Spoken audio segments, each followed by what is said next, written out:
Bienvenido de nuevo. Nos acompaña otra vez Larry Johnson, exanalista de la CIA y autor en Sonar 21, un excelente lugar para obtener información. Dejaré un enlace a Sonar 21 en la descripción. Gracias de nuevo, Larry, por volver al programa. Oye, chico, ojalá tuviéramos otras cosas de las que hablar, como lugares de vacaciones increíbles por todo el mundo, o ya sabes, alguna comida maravillosa que preparar el domingo de Pascua, algo así. Pero por Dios, estamos en medio de la locura.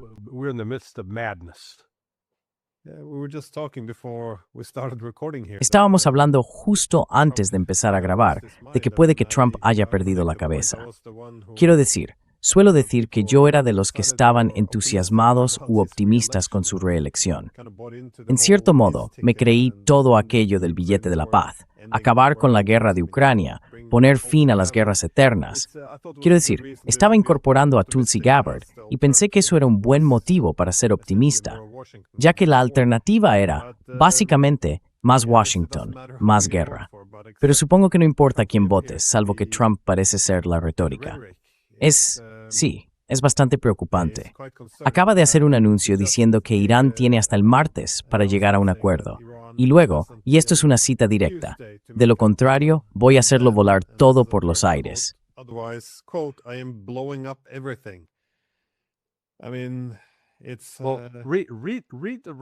Quiero decir, lee del resto también. El lenguaje que usó era simplemente increíble. Déjame ver si puedo encontrarlo y citarlo exactamente. Dijo, el martes será el día de las centrales eléctricas y de los puentes, todo junto en uno, en Irán. No habrá nada igual. Y luego dijo, abrid el maldito estrecho, locos de remate, o viviréis en el infierno, ya veréis. Alabado sea Alá, presidente Donald J. Trump. Quiero decir, gente, me desperté con esto esta mañana y pensé, ¿pero qué demonios? Esto es territorio de locura. Es la locura del rey Jorge. This is crazy territory. This is madness of King George. Quiero decir, es como esa escena. Había una película con George Clooney hace años, y no recuerdo el nombre del actor que interpretaba a un abogado que representaba a una joven que había sido perjudicada por una empresa farmacéutica. En mitad de la declaración, el abogado empieza a quitarse toda la ropa, gritando y despotricando. Eso es exactamente lo que acaba de hacer Donald Trump aquí. Bien podría haberse quitado la ropa y haber corrido desnudo por la Casa Blanca. Ha llegado el momento de aplicar la enmienda 25. El gabinete de Trump tiene que decir, vale, pongámosle una bonita chaqueta blanca con las mangas que se atan por detrás. Así podrá darse un gran abrazo y acompañarle fuera de la Casa Blanca. Se ha desviado completamente del camino. Gone off the rails. Bueno, supongo que esto siempre fue un riesgo de la presidencia de Trump, que toda esta estrategia siempre fue la misma, ejercer la máxima presión y luego conseguir un acuerdo. Pues bien, su máxima presión sobre Irán fue la guerra, y ahora no sabe cómo salir de ella. Creo que por eso ha cundido el pánico, porque no puede quedarse. Quiero decir, esto va a acabar en desastre. Y tampoco puede irse, porque sin el estrecho de Hormuz, toda la región se reconfiguraría en beneficio de Irán, y eso también significaría el fin de su presidencia. Así que realmente se ha atrapado a sí mismo en esto. Creo que debería haber sido previsible. No había una justificación real para esta guerra. Tiene pocas probabilidades de éxito, y por supuesto, un riesgo extremadamente alto, especialmente dada la falta de una estrategia de salida.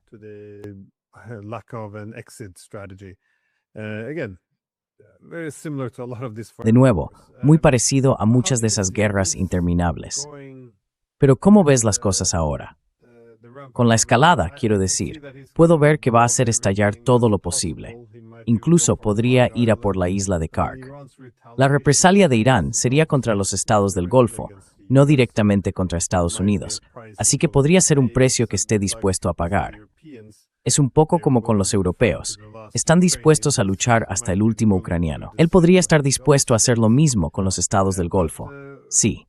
Pero en los últimos días, ¿qué debemos pensar de los aviones derribados, de las misiones de rescate? ¿Qué conclusión sacas de todo esto?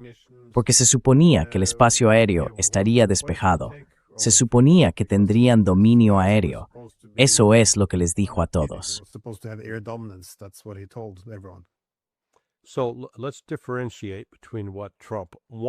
Así que diferenciemos entre lo que Trump quiere hacer, lo que el ejército estadounidense puede hacer y lo que el ejército estadounidense está dispuesto a hacer. Creo que son tres ámbitos distintos. Las piezas del ajedrez antes del viernes por la mañana en Irán estaban todas alineadas para una operación terrestre estadounidense. Podría haber implicado algo como, supongo que habían encontrado un aeródromo sin usar a unos 200 kilómetros dentro de Irán, aproximadamente a 160 kilómetros dentro de la frontera iraní, cerca de Natanz. Irían allí, aterrizarían, repostarían los helicópteros en ese lugar y luego continuarían con las fuerzas de operaciones especiales para atacar Natanz e intentar tomar el control del uranio enriquecido que creían que podría estar allí. Y digo eso basándome en lo que estoy viendo.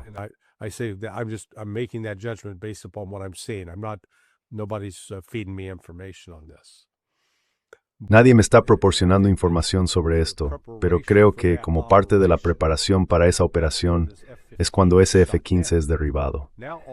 Entonces, de repente, ¡boom!, todo el plan empieza a desmoronarse o tiene que retrasarse. Uno de los tipos con los que trabajé durante años fue el último coronel al mando del AFSOC, el mando de operaciones especiales de la Fuerza Aérea, que estaba ubicado en la base aérea de Hurlburt, en la axila de Florida. Participó en Vietnam en lo que llamaban CSAR, misiones de búsqueda y rescate en combate. Y ya sabes, en muchas de esas misiones lo que ocurría era que un piloto era derribado y se enviaban 2 o 3 aeronaves distintas, en aquella época 2 o 3 helicópteros y similares, para intentar efectuar un rescate. Y la mayoría de las veces, algunos de los rescatadores también eran derribados. Some of the rescuers get shot down. And so instead of losing just one person, you end up losing. Y así, en lugar de perder solo a una persona, acabas perdiendo, ya sabes, a 6, 10 más. Bueno, eso es exactamente lo que pasó el viernes. Ahora, el Pentágono dijo que no murió nadie más. Personalmente creo que están mintiendo, porque había un video que parecía mostrar un C-130 Hércules alcanzado en el aire y que se incendió. El fuego podría explicarse porque ese C-130 también transportaba una carga de combustible utilizada para repostar helicópteros, pero se estrelló y explotó. Lo que sí sabemos, incluso según el Pentágono, es que además del F-15, un A-10 Warthog fue derribado. El piloto logró salir. Parece que perdieron un F-16. Perdieron al menos 2 helicópteros Black Hawk, o más bien Pave Hawk. Perdieron 2 de esos.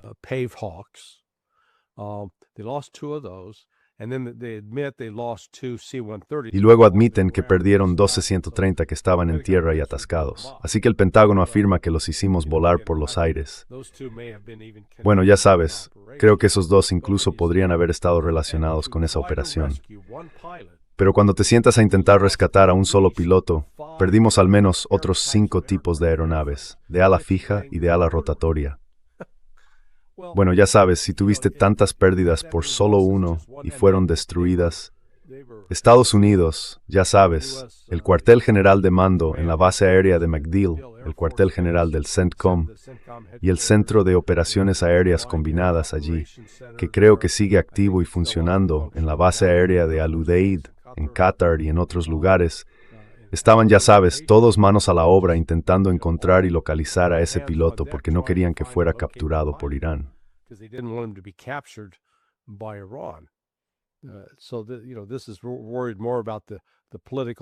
Así que, ya sabes, esto tiene más que ver con la imagen política. No podemos permitir que Irán celebre la captura de un prisionero estadounidense. Pero en el proceso, perdimos, digamos, cerca de $500 millones en aeronaves ayer. Algo así, entre todos los diferentes aparatos que se estrellaron solo para salvar a un tipo. Ya ves, esa es la absurdidad del asunto. Así que si su plan ahora es enviar más aeronaves a Irán, sabiendo que la defensa aérea iraní está activa, tienen un misil merodeador, un cohete, llámalo como quieras, lo lanzan y luego funciona como un planeador. Merodea hasta que se fija en un objetivo y entonces, ¡boom! Y no es fácilmente detectado por los sistemas convencionales que usan las aeronaves estadounidenses para detectar amenazas. Así que ahora tienen que tener eso en cuenta.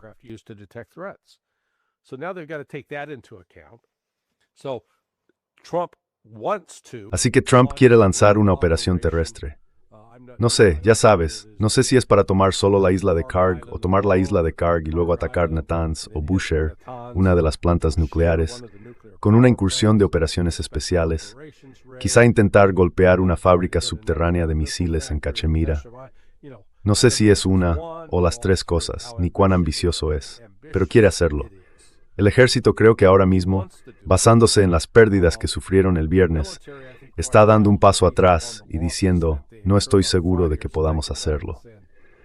Porque como parte de su planificación, tienen que asumir, de acuerdo, vamos a perder un 10%, un 20% de nuestros aparatos. Tenemos suficientes equipos de SAR, búsqueda y rescate en combate, disponibles para llevar a cabo ese tipo de misión si se desarrolla. Y yo diría que la respuesta ahí sería no.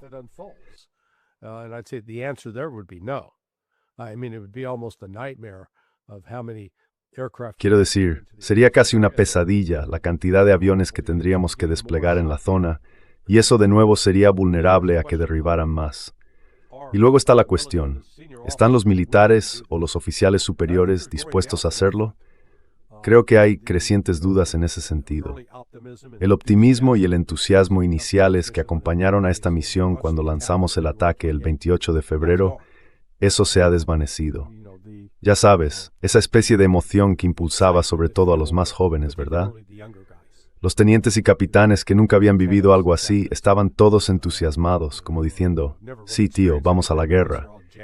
Y ahora de repente, la realidad de la guerra empieza a hacerse sentir, y no sabemos cuántos han muerto.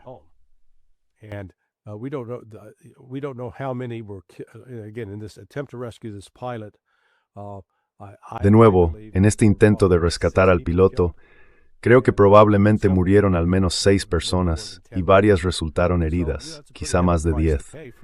Así que ya sabes, es un precio bastante alto que pagar por rescatar a un solo piloto. Esto nos lleva ahora al debate sobre nuestros pilotos de combate, el modelo de Top Gun de Tom Cruise. ¿Tiene siquiera sentido hoy en día, dadas los avances tecnológicos que se han producido y las capacidades de las aeronaves pilotadas a distancia? Se puede volar un F-35 de forma remota. No hace falta un piloto dentro. De hecho, sin un piloto, ese avión puede rendir mejor, porque una parte importante del coste de estos aviones de combate consiste en incorporar sistemas de soporte vital, ya que el cuerpo humano solo puede soportar cierta cantidad de fuerza G.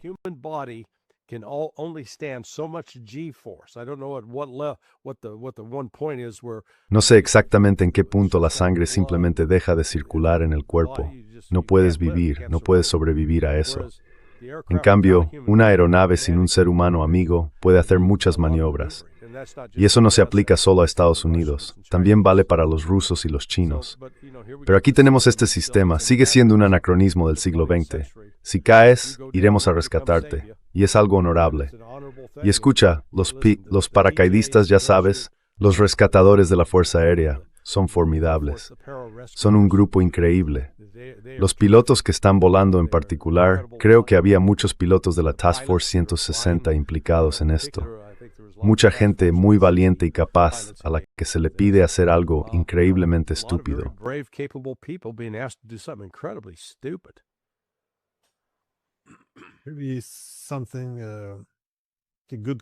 Aunque quizá pueda salir algo bueno de todo esto.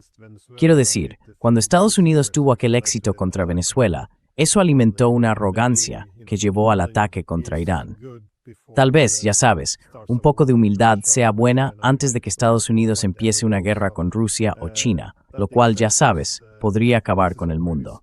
Dicho esto, por supuesto, esto ya se está descontrolando muy rápidamente. La contención prácticamente ha desaparecido, lo que significa que uno puede adaptarse a estas realidades o, supongo, volver a colocar las sillas en el Titanic. Y parece que eso es lo que se está haciendo. No estoy seguro de cómo interpretar esta actual purga de generales estadounidenses. Vi una audiencia con Pete Hegseth en la que le preguntaron, ¿sabes cuántos despediste? Y no lo sabía. Al parecer fueron 8. Luego le preguntaron por qué, cuál fue la razón, y más o menos no respondió. Así que, ¿qué opinas de esto? porque es un momento interesante para empezar a purgar el liderazgo militar. No estoy seguro de si está relacionado con una guerra terrestre o con otra cosa. Yeah, actually, I don't think it is. Sí, en realidad no lo creo. He tenido la suerte de conversar con un amigo mío que es un oficial superior retirado del ámbito del Mando Conjunto de Operaciones Especiales. Así que, ya sabes, lo que me contó, déjame leerlo. Dice que Randy George, el general que es el jefe del Estado Mayor del Ejército, y Hodney eran simples administrativos glorificados, nada más. No son combatientes en absoluto. Cero influencia real en Irán. Ambos son grandes partidarios de las corporaciones del complejo militar industrial. Ambos fueron nombrados por Obama y Biden. Ambos son responsables del desarrollo de fuerzas y de la puesta en servicio de nuevas armas desde las guerras de Ucrania y Azerbaiyán.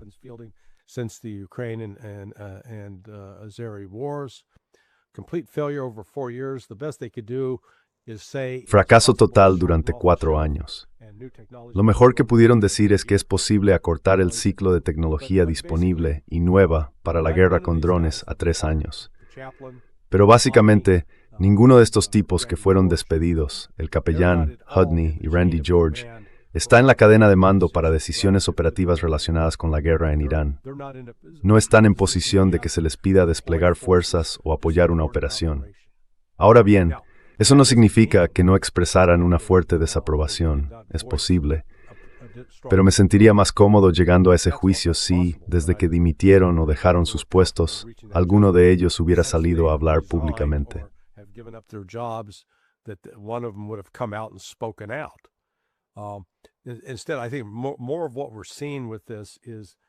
En cambio, creo que lo que estamos viendo aquí es una purga política. Hicks y Trump están yendo contra las minorías. Ya sabes, están yendo contra mujeres negras, hombres negros. Quiero decir, realmente tiene un tinte racista. Suponen que estas personas tienen sus puestos por la ley.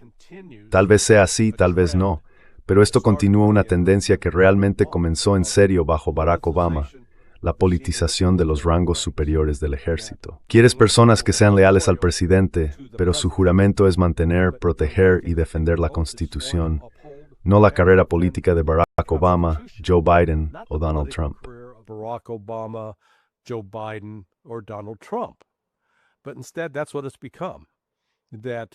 Pero en cambio, eso es en lo que se ha convertido. Ya sabes, lo vimos en tiempos de Obama, cuando fueron a por el general Stanley McChrystal. Y la ironía es que McChrystal es, en cierto modo, un demócrata convencido, muy partidario del tipo de políticas que Obama estaba llevando a cabo, pero le acusaron de haber dicho algo poco amable sobre Obama. Así que, cuando empiezas a cambiar el liderazgo militar por eso, bueno, en primer lugar, los líderes militares no deberían salir en público a hacer ningún tipo de declaración sobre política. Su trabajo es desarrollar y exponer una estrategia militar y asesorar al presidente sobre los cursos de acción apropiados.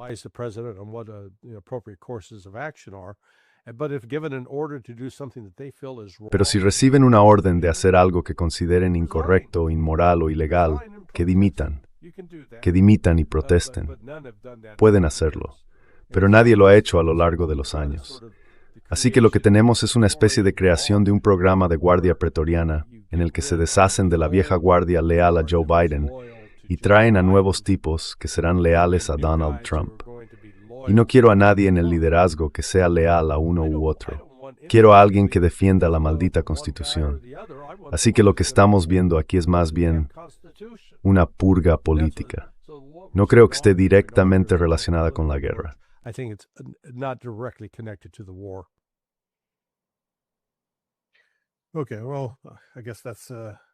Bueno, supongo que eso es bueno, hasta cierto punto. Mencionaste el problema que tienen directamente los Estados Unidos con Irán, que no puede marcharse sin mantener abierto el estrecho de Hormuz. No puede abrirlo por la fuerza, así que Trump se queda ahora amenazando con destruir el país, devolverlo a la edad de piedra o hacerlo volar todo por los aires, según sus propias palabras, a menos que hagan lo que él quiere. Pero, como dijo el ministro de Asuntos Exteriores de Irán, humillar o disciplinar a Estados Unidos es algo que no volverán a tener la oportunidad de hacer. Pueden reconstruir los puentes y todo lo demás.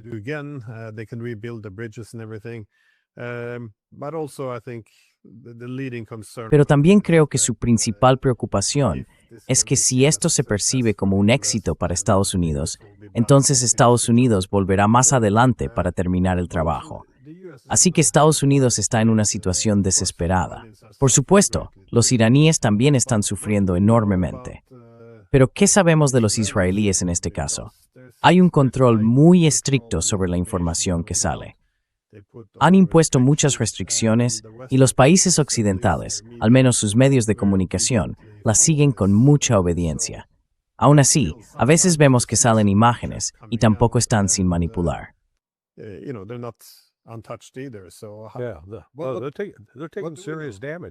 Están sufriendo daños graves, sí. Bueno, ¿qué sabemos? Sabemos que Irán ha estado atacando sus refinerías de petróleo. Básicamente han cerrado los puertos de Haifa y Tel Aviv. Han alcanzado objetivos en torno a Dimona, el reactor nuclear, el lugar donde la mayoría de la gente cree que guardan sus armas nucleares. Y luego, justo antes de salir al aire, recibí otro aviso de alguien que sigue este tema, diciendo que, al parecer, un misil iraní acaba de impactar en un edificio importante de Haifa. Ese edificio se ha derrumbado y, al parecer, dentro había algunas figuras clave del ámbito militar y político israelí.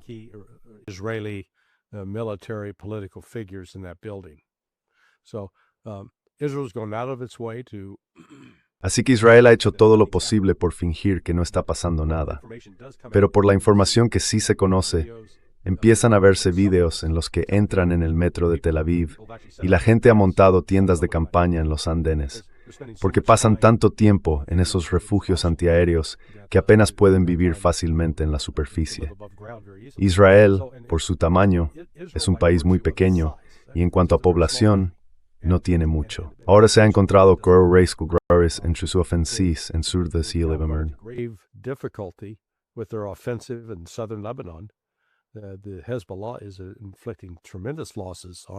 Hezbollah les está infligiendo enormes pérdidas, tanto en maquinaria como en personal.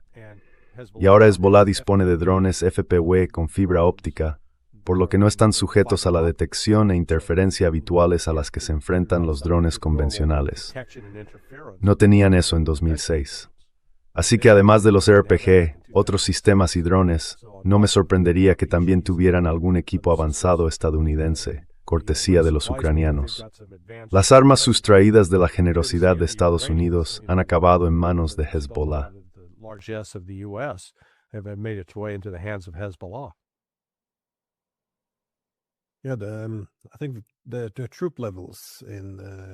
Creo que los niveles de tropas en Israel son un factor decisivo para ellos, porque no parece faltar voluntad política y reciben muchas armas que necesitan. Pero la cuestión es movilizar las tropas necesarias. He visto también algunos comentarios del jefe de las FDI diciendo que las FDI podrían colapsar por sí mismas si no resuelven el problema de personal. Así que, dado esto, resulta un poco extraño que hayan elegido este momento para hablar de reocupar el Líbano, ya que eso requeriría muchas tropas.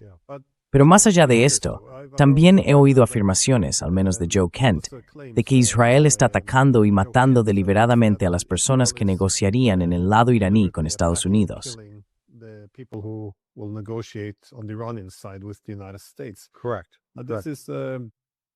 Correcto.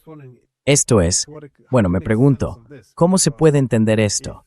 Porque cuanto más se humille a Estados Unidos en esta guerra, cuanto más se prolongue, más se humillará a Estados Unidos. Esto provocará una reacción interna en el país. La gente se levantará y dirá, ¿por qué permitimos que los israelíes nos arrastren a estas guerras? Simplemente parece que no es realmente del interés de Israel poner a Estados Unidos en una posición tan vulnerable. Además, Estados Unidos podría ser expulsado de la región si no consigue un acuerdo adecuado. Entonces, ¿cómo se puede entender esto?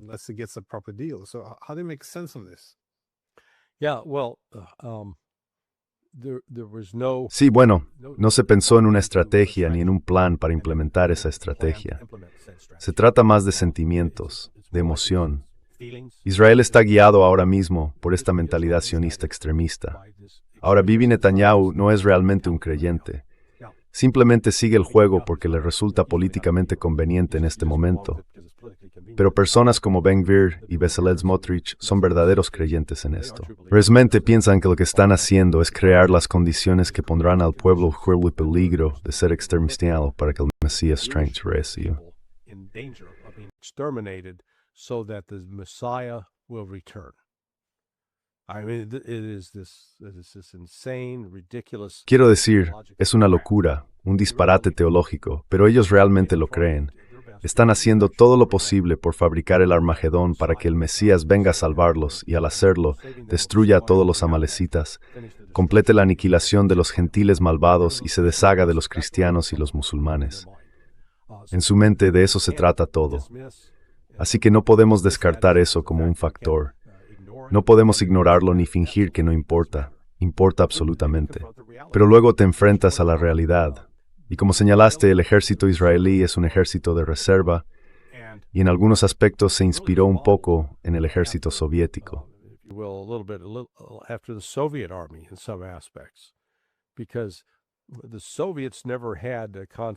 Porque los soviéticos nunca tuvieron el concepto de un cuerpo sólido de suboficiales.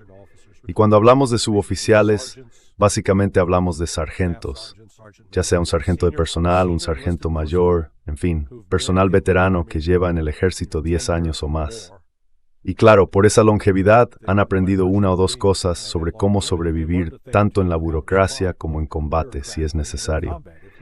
Así que lo que ocurre es que cuando llegan nuevos oficiales, tienes a un teniente que aparece, tiene como 22 años, ¿vale?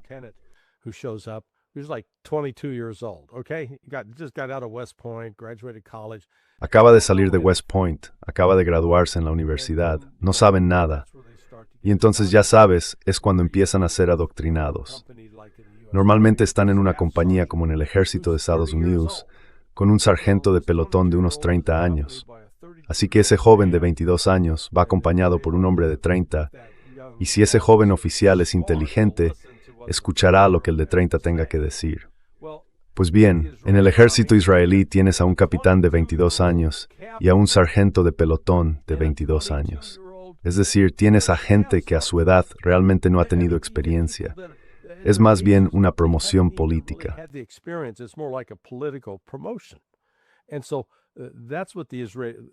Y eso es lo que le falta al ejército israelí.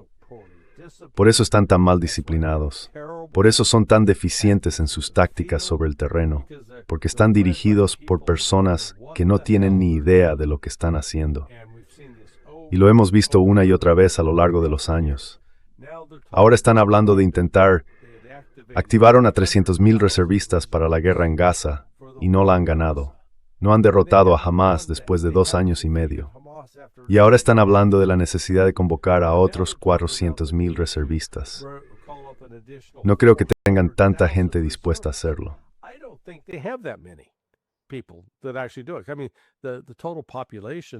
Quiero decir, la población total de Israel en este momento se estima en unos 10 millones. Puede que haya disminuido con la gente que está dejando el país, pero incluso con 10 millones, cuando se habla de movilizar aproximadamente al 10% de la población total, eso equivale casi a la totalidad de hombres y mujeres entre los 18 y los 40 años. Simplemente no funciona, porque se supone que ese grupo es el corazón y el alma de la fuerza laboral. Así que si los retiran, ¿quién queda para mantener la mínima actividad económica que aún se está llevando a cabo?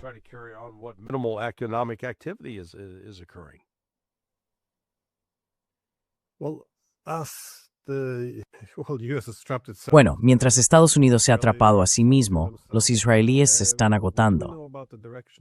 ¿Qué sabemos sobre la dirección que está tomando Irán?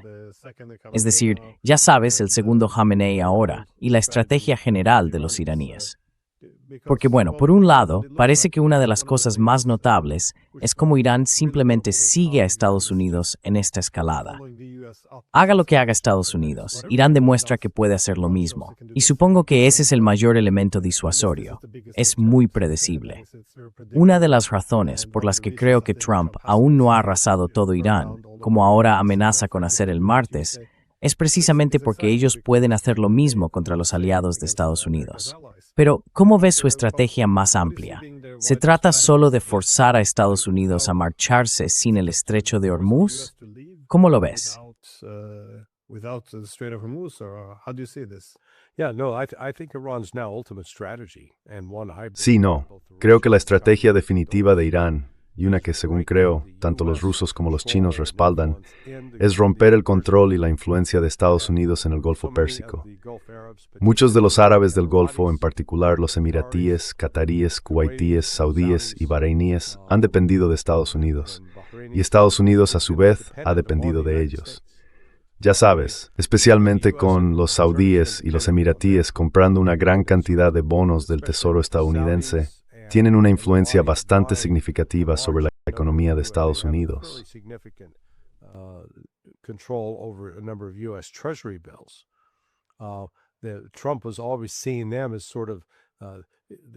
Trump siempre los vio de esa manera porque aceptaban pagos por el petróleo en dólares. Así que este petróleo del Golfo Pérsico se convirtió en una fuente importante de dinero que fluía hacia las arcas de Estados Unidos, ayudando a mantener la economía a flote. Pero ya sabes, la estrategia de Irán, creo, tiene dos vertientes. Primero, mostrar a estos países que existe un coste físico y económico serio por ser amigos de Estados Unidos y permitirle llevar a cabo operaciones militares desde su territorio. Los saudíes, kuwaitíes y especialmente Bahrein han pagado un precio alto por ello, al igual que los Emiratos. Así que ese es el primer punto.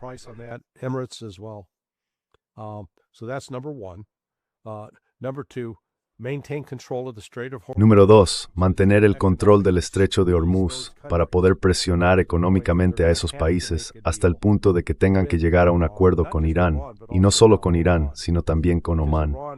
Irán está colaborando astutamente con Omán, diciendo, de acuerdo, establezcamos básicamente una tarifa de entrada.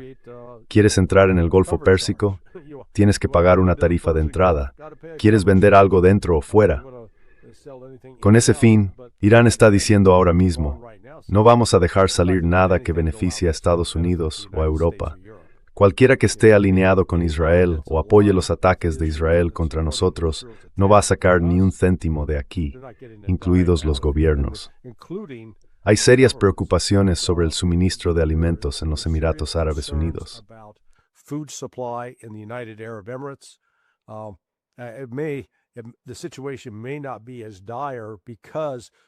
La situación puede que no sea tan grave porque muchas de las personas que vivían allí anteriormente se han marchado, así que hay una reducción considerable en el número de personas que necesitan ser alimentadas en los Emiratos. Lo mismo ocurre en Qatar, y en Kuwait y Bahrein. Cualquier expatriado que viviera allí se marchó. Las bases estadounidenses que solían estar en Bahrein han sido destruidas. Irán está en proceso de destruir lo que queda de la presencia en Kuwait. Lo mismo en Arabia Saudí. La base aérea del Príncipe Saud ha sido atacada repetidamente y varios aviones han sido alcanzados. Están apareciendo imágenes que muestran CH-47, ese gran helicóptero, dos gran rotores, uno extremo.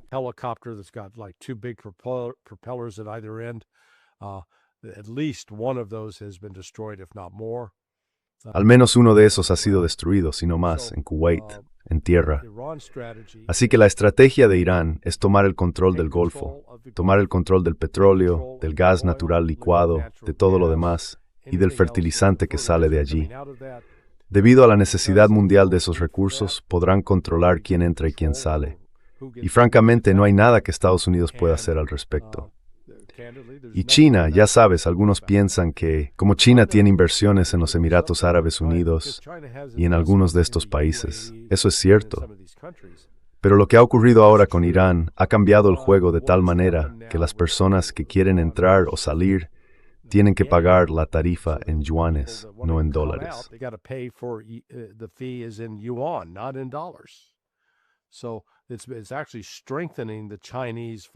Así que en realidad está fortaleciendo el sector financiero chino.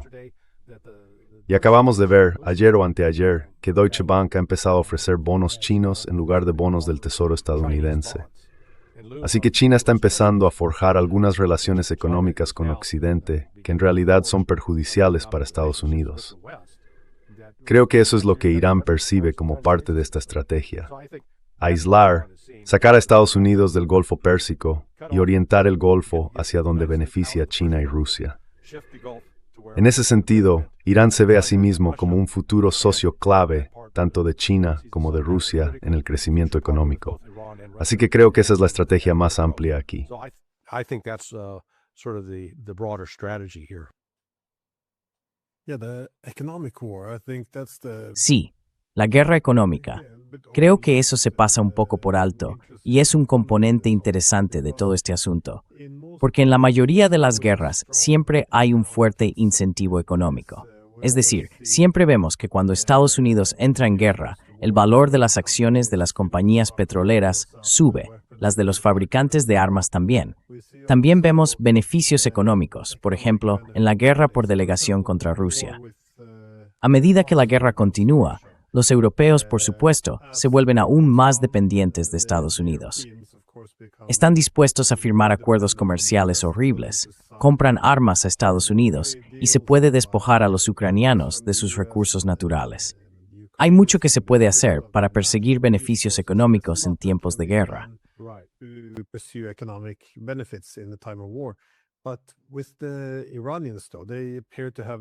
Pero con los iraníes, realmente parece que han ido directamente a la yugular aquí, atacando el lado económico de toda esta guerra, no solo cerrando el estrecho de Hormuz, sino también, como vemos ahora, vendiendo petróleo en yuanes.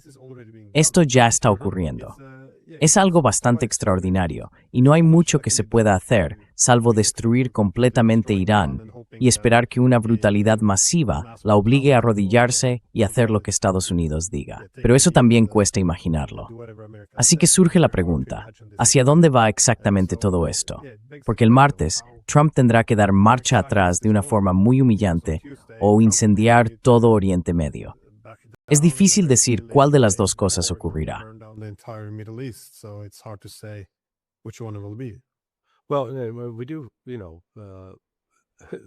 Bueno, ya sabes, hay margen para la confusión en eso, porque sabemos que en el pasado Trump hizo amenazas igualmente graves contra Hamas, como, si no liberáis a los rehenes antes del sábado, se os va a caer el infierno encima.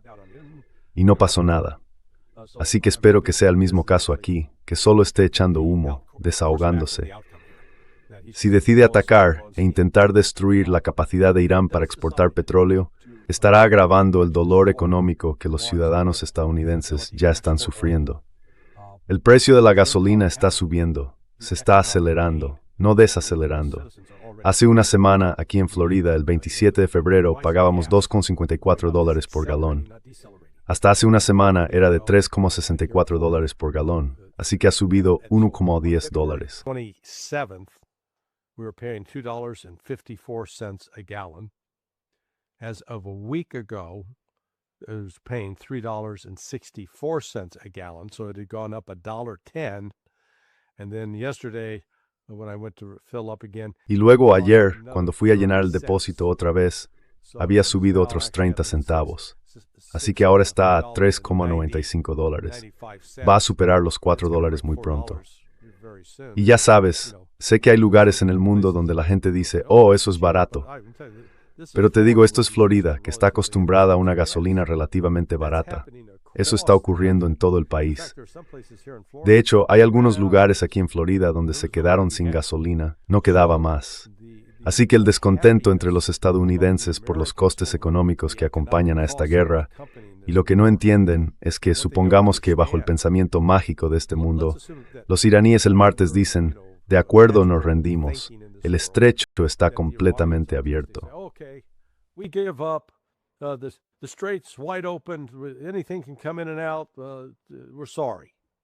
Cualquier cosa puede entrar y salir, lo sentimos.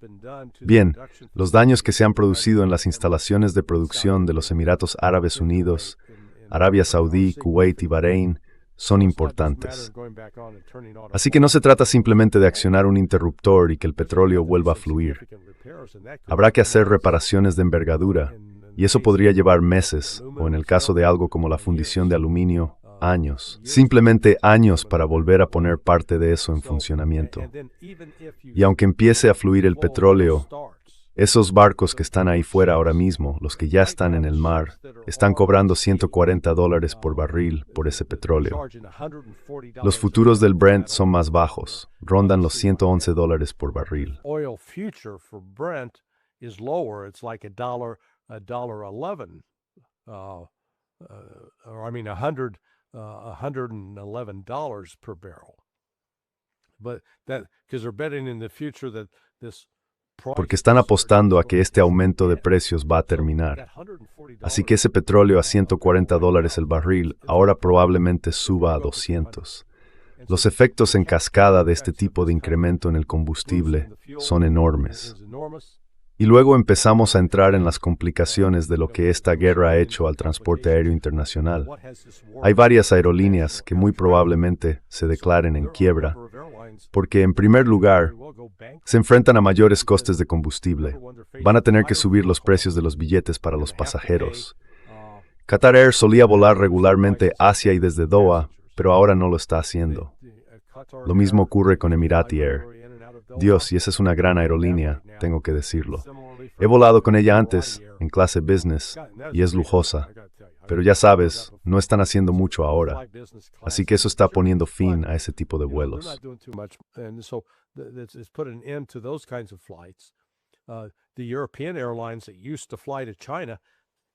Las aerolíneas europeas que solían volar a China, ¿cómo demonios llegan allí ahora?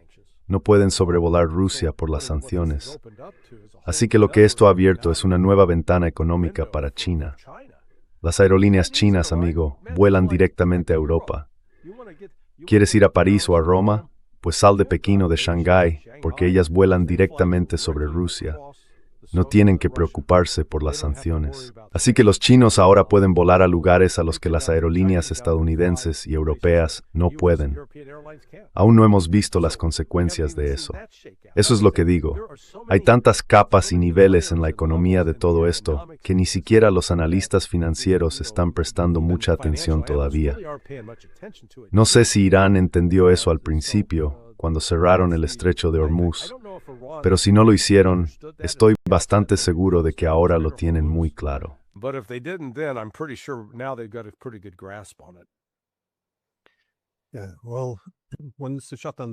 Sí, bueno, una vez que cierras Oriente Medio y además pierdes el tránsito por Rusia, no hay muchas formas de que los vuelos europeos lleguen a Asia. Quiero decir, puedes pasar por Turquía, ese pequeño corredor estrecho, pero aún así es bastante limitado.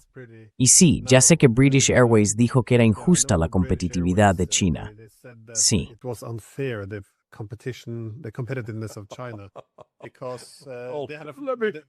Déjame llorar lágrimas de cocodrilo. Pensé que era la vieja, llórame un río. Quiero decir, no plan que dejaras de volar por territorio ruso. Fuisteis vosotros quienes impusisteis las sanciones. Pero, de nuevo, si vuelas con Chinese Airways, puedes ir de Pekín a Londres, pero los británicos no pueden operar los mismos vuelos porque tienen que rodear toda Rusia. Es mucho más caro. Es una ruta más larga, con mayor coste de combustible. Y sí, en general, no pueden competir con los chinos. Es un asunto con muchas capas. Pero, como última pregunta, ¿cuáles crees que son las repercusiones más amplias aquí? Porque, por ejemplo, los europeos parecen muy comprometidos con las sanciones. No se van a apartar de ellas. Pero vi que en una entrevista, el ex primer ministro de Italia, Romano Prodi, que también fue presidente de la Comisión Europea, dijo: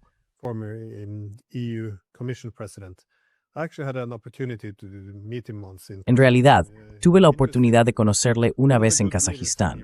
Un tipo interesante, uno de los buenos líderes en Europa antes de que esta clase de horribles dirigentes políticos tomara el control. Estaba señalando que Europa volverá, una vez más, a restablecer la importación de gas y petróleo rusos. Lo hará cuando los estadounidenses lleguen, y ya sabes, no confisquen, pero sí se hagan con algunos de esos activos, la infraestructura de los oleoductos, lo que sea. Y una vez que esté bajo control estadounidense, el gas ruso volverá a fluir. Creo que es una predicción muy acertada. Sí, así que se puede ver lo que está ocurriendo. El gas ruso volverá a llegar a Europa, pero tendrá que ser bajo administración estadounidense.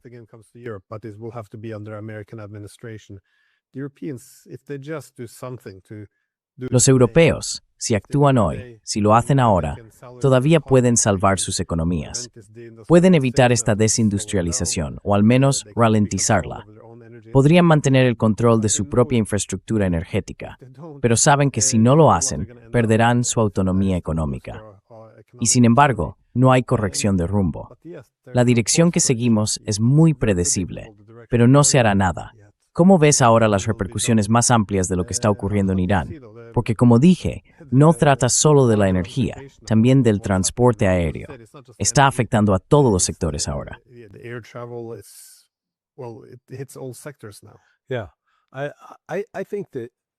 Sí, creo que los europeos están viviendo un momento tipo Thelma y Louise. No se dan cuenta. Me refiero a la película en la que Thelma y Louise se lanzan por un acantilado. Están en el aire, y normalmente nada bueno sale del aterrizaje. Pero los europeos ahora mismo fingen que siguen en la carretera, que aún recorren la autopista con un destino y que solo se trata de elegir qué ruta tomar. Piensan que no hay nada de qué preocuparse realmente. Sí, hay algunos problemas menores, pero se pueden ajustar. No, ya se han lanzado por el acantilado. Simplemente no se han dado cuenta. El choque se acerca.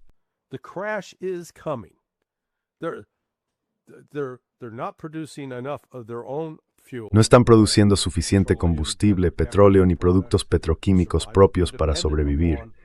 Dependen en gran medida de lo que sale del Golfo Pérsico. Pues bien, eso no está llegando.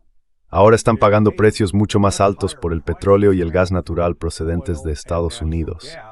En su momento podrían haberlo conseguido más barato de Rusia. Pero incluso Rusia ahora se está poniendo dura. ¿Viste lo de Japón? Sí, me pregunto cuál será la palabra japonesa para chutzpah. Ya sabes, la palabra yidis, que significa tener mucho descaro y pedir algo. Pero los japoneses fueron a los rusos y les dijeron, vale, ¿sabes esas sanciones por las que no te comprábamos petróleo? Pues ahora sí compraremos.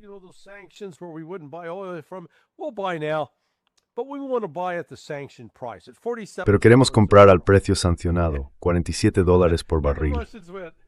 Sí, los rusos dijeron, no, eso no va a pasar. Si queréis comprar, vais a pagar el precio de mercado.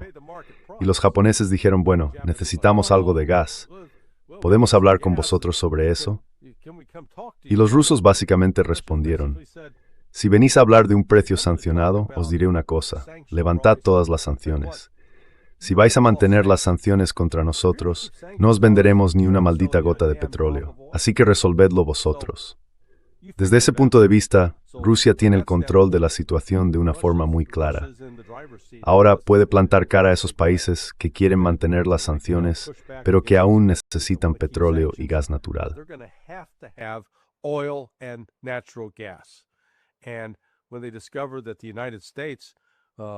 Y cuando descubran que Estados Unidos, bueno, ya sabes, lo que pasa dentro de 3 o 4 semanas, cuando Estados Unidos imponga un embargo a cualquier envío adicional de petróleo y gas natural licuado al extranjero porque tenemos que guardarlo para nosotros mismos, de repente la gente que contaba con que eso llegara, ¿qué hace? Se apagan las luces. Así que ya sabes, creo que mucha gente en Washington y en las capitales europeas sigue un poco en negación. Se creen sus propias tonterías sobre, estamos ganando esta guerra contra Irán, Irán está contra las cuerdas, en cualquier momento se van a derrumbar. Pero no, ya estamos en la 6ª semana de esta guerra.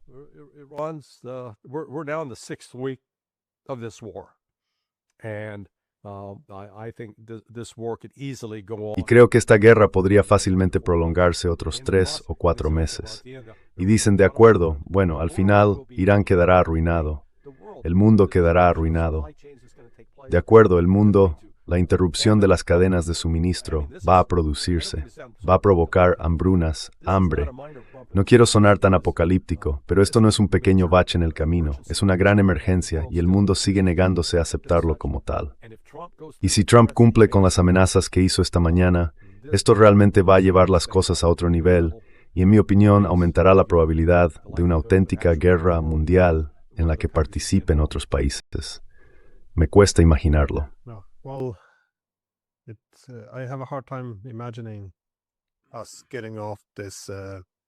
Nos estamos bajando de este ascensor de escalada ahora. Pero lo que realmente se necesita es lo que suele ocurrir después de las grandes guerras, que las grandes potencias, o al menos las potencias importantes, se sienten juntas y lleguen a un acuerdo. De eso deberíamos estar hablando ahora, que nuestros líderes se sienten y digan, escuchad, el momento unipolar ha terminado.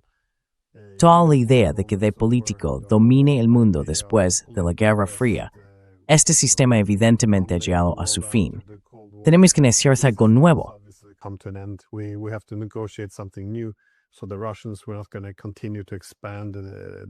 Así que, a los rusos, no vamos a seguir ampliando la OTAN, no vamos a seguir acercando nuestra infraestructura militar a vuestras fronteras. A los iraníes, os reconoceremos como un actor legítimo. Quiero decir, es que esto nunca se hace antes de las guerras, siempre viene después. Así que parece que no habrá una vía de escape a corto plazo. Lamentablemente, esta vez no hay una nota positiva con la que terminar. Pero comparto tu pesimismo. Incluso si la guerra terminara hoy, las represiones ya están, entrando en el sistema. Sí.